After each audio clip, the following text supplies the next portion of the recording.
નમસ્કાર મિત્રો, શું તમે જાણો છો મિત્રો, આપણા સૌરમંડળનું લગભગ 99.8% દ્રવ્યમાન માત્ર સૂર્યમાં સમાયેલું છે. બાકીના બધા ગ્રહો, ચંદ્રો, એસ્ટેરોઇડ્સ અને ધૂમકેતુઓ મળીને 0.2% દ્રવ્યમાન ધરાવે છે.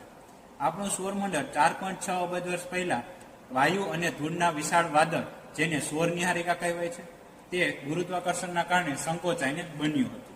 ચાલો સૌરમંડળના 8 ગ્રહોની કેટલીક મુખ્ય વિશેષતાઓ જાણીએ.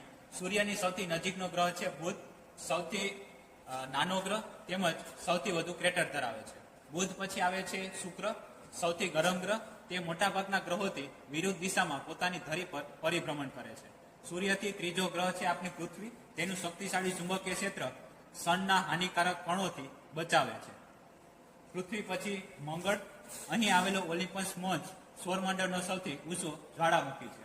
માર્સ પછી જુપિટર, સૌથી મોટો ગ્રહ.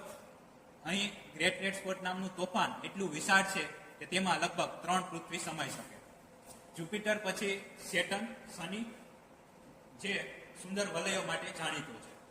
ત્યારબાદ આવે છે યુરેનસ, સૌથી ઠંડો ગ્રહ. તેનું 97.8 ડિગ્રી ઝૂકેલો હોવાથી પોતાની બાજુ પર ફરી રહ્યો હોય એવું લાગે છે. અને સૂર્યથી સૌથી દૂરનો ગ્રહ છે નેપચ્યુન, જે સૂર્યની એક પરિક્રમા પૂર્ણ કરવામાં લગભગ 165 પૃથ્વી વર્ષ લે છે. આપણું સૌરમંડળ માત્ર ગ્રહોનો સમૂહ નથી, પરંતુ બ્રહ્માંડને સમજવાની શરૂઆત છે.